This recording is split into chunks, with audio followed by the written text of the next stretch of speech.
अस्सलाम वालेकुम दोस्तों, मेरा नाम है इजहार खान। आप दे रहे हैं यूट्यूब। तो आज जो मैं आपके लिए वीडियो लेके इसमें एक इलेक्ट्रिक हीटर को हम चेक करेंगे। तो दोस्तों चलते हैं वीडियो की तरफ। तो सबसे पहले हम आप देखेंगे इसको ऑन करते हैं इलेक्ट्रिक हीटर। तो अभी हम इसका शू ऑन करते हैं स्विच।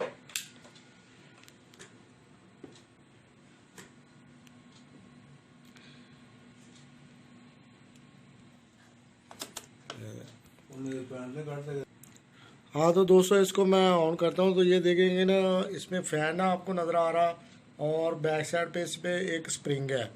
तो इसको मैं जो ना थर्मोस्टेट से इधर से सिलेक्टर स्विच से ऑन करता हूँ।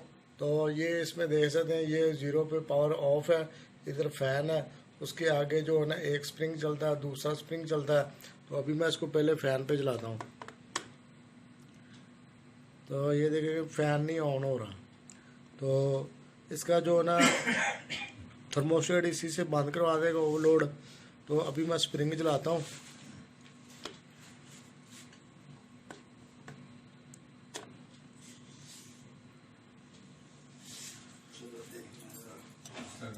ये इसको मैंने जैसे ऑन किया तो ये हल्का हल्का घूम रहा। ये स्प्रिंग आपको रेड नज़र आ गया, लेकिन हाँ तो दोस्तों मेन वजह इसकी फ़ैन की है। तो फ़ैन को हमें चेक करने के लिए सबसे पहले इसका जो ना मेन कवर खोलना पड़ेगा। तो प्रॉब्लम आपको समझ आ ही गई होगी। तो इसके बैक साइड पे जो ना 4 से 5 स्क्रू लगे हुए हैं और टॉप पे पहले हम पेज खोल लेंगे। उसके लिए सबसे पहले हम इसके मेन को ऑफ कर लेंगे, स्विच उतार लेंगे। तो ये टॉप पे 2 नाबें, इनको भी उतारना पड़ेगा। ये आप हाथ के साथ भी उतर सकते हैं, नहीं तो स्क्रू ड्राइवर के साथ हल्का सा पुश करेंगे तो आराम से ये बाहर निकल आएंगे। इनके नीचे भी आप देखेंगे तो 2 स्क्रू लगे हुए हैं। ये एक सामने का कवर लैदा ही है। बाकी जो चीज़ें लगी हुई हैं मोटर और स्प्रिंग, वो दोनों नीचे वाली बॉडी पे फिक्स है। थर्मोस्टेट भी नीचे वाली बॉडी पे फिक्स है। ये सिर्फ टॉप कवर उनको साथ ग्रिप किया हुआ है। तो ये नीचे से आ गया। इसमें ज़्यादा चीज़ें नहीं है दोस्तों, सादा सा स्ट्रक्चर है। इसमें चंद चीज़ें हैं, एक मोटर और 2 स्प्रिंग हैं और 2 आप स्विच भी दे रहे होंगे। एक थर्मोस्टेट है, दूसरा सिलेक्टर स्विच है और चंद वायरें हैं। इस सामने एक लाइट नज़र आ रही है जो ऑन होने की हालत में अब चलती है। हाँ तो दोस्तों मोटर जो आप देख सकते हैं हार्ड है। तो इसको मेन वजह इसी की वजह से जो है ना हीटर काम नहीं कर रहा। तो इसको हम खोल लेंगे। तो इसको खोलने के लिए हमें बैक साइड से 2 स्क्रू खोलने पड़ेंगे। तो इसको हम साफ भी कर लेंगे ताकि जो ना डस्ट वगैरह, ये डस्ट वगैरह की वजह से भाई ये काल्क भी देख रहे होंगे, ये सिर्फ इसके फ़ैन ना चलने की वजह से जो ना काल्क हुई है। बाकी मोटर इसकी ठीक है, कोयल ठीक है। तो अभी हम इसको टेम्परेली चेक करेंगे नाप लगा के इधर ही। तो नापे लगा दिए हैं, पहले हम इसको सर्विस कर लेते हैं। तो उसके लिए हम एयर प्रेशर के साथ इसको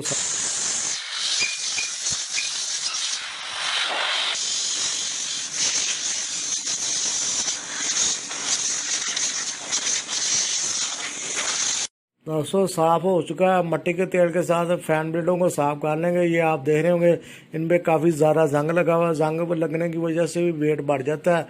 तो WD भी इस्तेमाल कर सकते हैं। इसको हमें निकालना पड़ेगा मोटर के। इसके लिए हमें वायर को काट के तो मोटर और ब्लेड जो स्प्रिंग है इसको बाहर निकाल लेंगे, क्योंकि मोटर को नीचे से रवा नहीं हो पा रही, तेल नहीं जा रहा। तो इसके लिए हम स्प्रिंग से भी लिया था। ये 2 स्क्रू थे इधर, तो एक छोटा सा कवर है। तो इसको स्प्रिंग को लैदा हो गया। ये आपके सामने वायर, इसकी ब्रीक वायर है। तो अभी हमें ये हमारे सामने आ गई है। तो ये दोनों तरफ इसके बुश होते हैं। तो जैसा कि मैंने बताया, ये आप देख सकते 20 वाट की मोटर है 220 पे। तो दोस्तों इसको सीरियस लैंप पे हम चेक कर लेंगे। तो ये एनर्जी सेवर है, तो ये झटके ले रहा है। जो 100 वाट का बल्ब होता तो वो रोशन हो जाना था। तो ये मोटर बिल्कुल ठीक चल रही है। इसको ऑयल वगैरह लगा दिया है। तो बंद करते हुए पहले इसको ग्रीस लगा ले, कोई भी लुब्रिकेट आप लगा सकते हैं। तो ये देख सकते मैंने ग्रीस लगाई है इसमें। तो ग्रीस काफ़ी अर्सा निकाल जाएगी, उम्मीद करते हैं। तो जो कचरा था, कोई ना कोई चीज़ें आपको पता ही है शाफ्ट के साथ अटैच हो जाती हैं तो वो ख़राबी का बायस बनती है।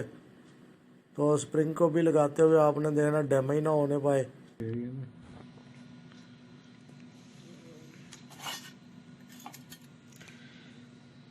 हाँ तो दोस्तों ये 2 स्क्रू हैं इधर, एक को मैंने लगा दिया। ज़रा इसको बिठाना ज़रा मुश्किल है, तो इसको बिठा के अब मैं दूसरे को लगाता हूँ। तो इधर से एक ब्रैकेट है और फैन और स्प्रिंग तीनों चीज़ें इधर फिक्स होती हैं। तो अभी मैं एक और पेज इसमें लगाता हूँ।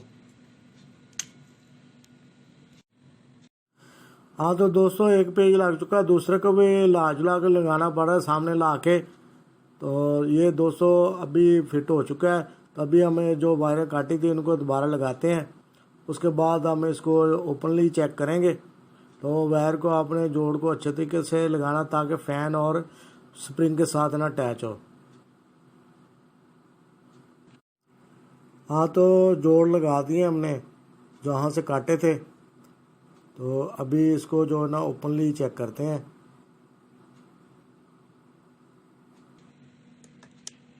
तो याद है फैन काट दो।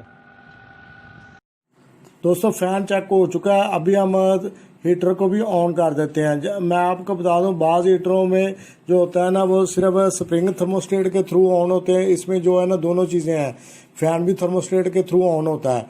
तो अभी हमने स्प्रिंग भी ऑन कर दी है। तो आप कोने से देखेंगे रेड होने शुरू हो गए हैं। तो ये हीटर हमारा दोस्तों टिपें हो चुकी हैं। तो इसको सही तरीके से बिठाना ताकि स्प्रिंग या पक्के के साथ ना लगे। कवर को मैंने साफ़ कर दिया और अच्छी लुक देगा। तो जल्दी में ज़रा इतना ज़रा अच्छा तो नहीं साफ़ हुआ। तो अब इसको बिठाएंगे, सबसे पहले कवर को लगाएंगे। लगाते हुए वायर का ध्यान रखना कोई वायर ना नीचे आए। ये टॉप पे आप दो सिलेक्टर स्विच हैं वो सामने आगे पेज लगा देंगे 2। सबसे पहले इनको लगाएंगे, फिर उसके बाद बैक साइड पे है। जैसा कि मैंने बताया था 4 जो इन होल में और एक टॉप पे है। तो बहुत ही आसानी के साथ आप इसको रिपेयर कर सकते हैं, चीज़ें भी मिल जाती हैं। इतनी ज़्यादा आपको देखा ज़्यादातर प्रॉब्लम इसकी फ़ैन की आती है। स्प्रिंग ज़रा इतने जल्दी नहीं जाते, फ़ैन मट्टी वगैरह की डस्ट वगैरह की वजह से जो ना हार्ड हो जाते हैं। तो ये हमारा कंप्लीट हो चुका है। तो इसको एक दफ़ा फिर फैनल हम चला के चेक करेंगे ताकि फिटिंग के दौरान कोई चीज़ जो है ना मिस ना होगी। हाँ तो दोस्तों सिलेक्टर स्विच लगाते हुए ध्यान रखना कट बना होता है, उसी तरफ सीधा करके आप लगाएं।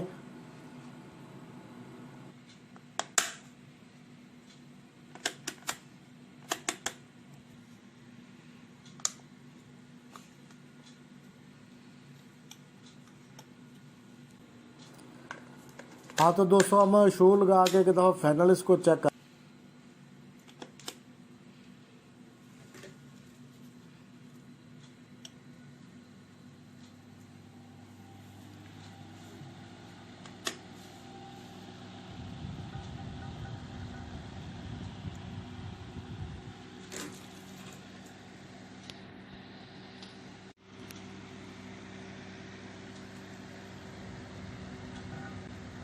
दोस्तों जैसा कि हीटर कंप्लीट हो चुका है। तो दोस्तों ये वीडियो आपको कैसी लगी लाइक ज़रूर करें, कमेंट करें।